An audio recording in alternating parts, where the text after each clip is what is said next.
Now that I've shown you the global mechanism for the reactions of alkenes, all of a sudden there's a plethora of questions that I can ask you that are all fundamentally the same. There's really no difference between all of these systems, and yet the products are going to end up being quite different from each other depending on the exact details. So anyway, this is one of those things that makes organic chemistry hard. If I take this particular material and react it in HBr, the first approximation you're going to do is say, well, it's going to react exactly the same way as when I react it with HCl, and that's probably a good way of thinking about things. To a first approximation, you're just simply going to put a bromide on the middle, a hydrogen on the outside, and basically what you end up making is this racemic mixture of products. And if you simply have memorized that this is what happens when you take a double bond and react it with HCl or HBr, you're partly correct. This is definitely one of the things you're going to form. But if you have a decent understanding of the mechanism, then you can figure out what the other product is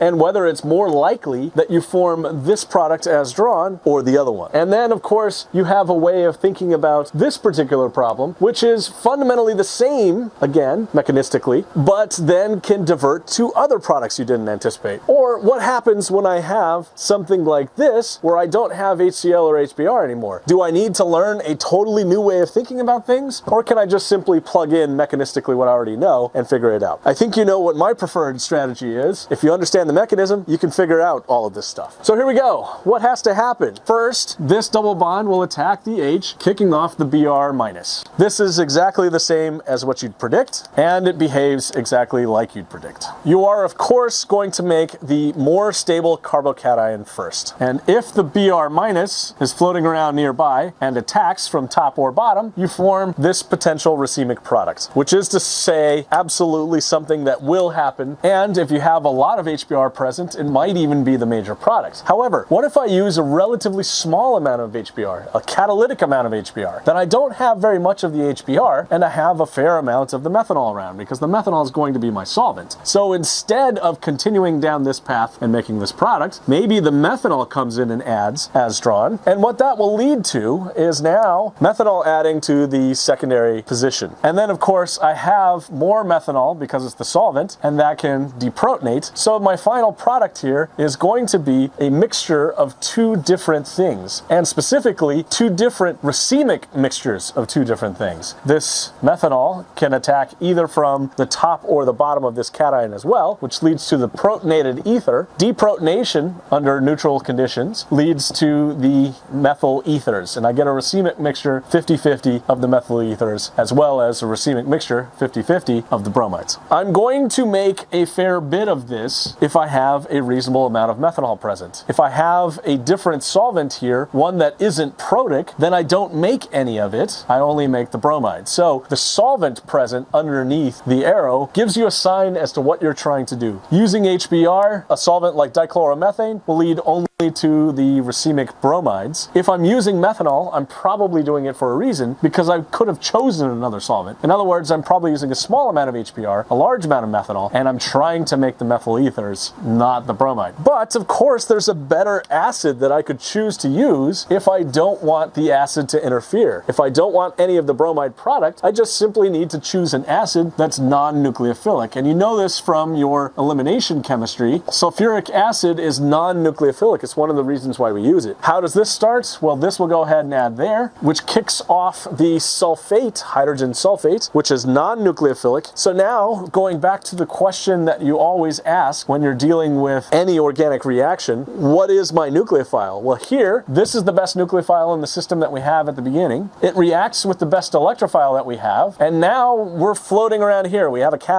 What's the best nucleophile remaining? Well, we've used up the double bond, so what's left is the water, which then adds. Again, you're going to make a racemic mixture here. You're going to make both potential products, and this will be a protonated alcohol. But I, of course, have more water present because water is the solvent, so the water comes and deprotonates the alcohol. Your final product, when all is said and done, is going to be a racemic mixture of alcohols. Hopefully you can see the obvious parallels between the two systems. Do an attack on a strongish electrophile, which then leads to a Markovnikov, more stable carbocation of the two possibilities, secondary versus primary. Nucleophile, which is the solvent in this case, methanol, water in this case, adds to that cation. You then deprotonate, finishing off the synthesis, either as the ether, and the methyl comes from the methanol, or as the alcohol. Since there's no carbon bound to the oxygen remains as the alcohol. Again, if you understand the mechanism, clearly these are the same two reactions. There's really no difference there.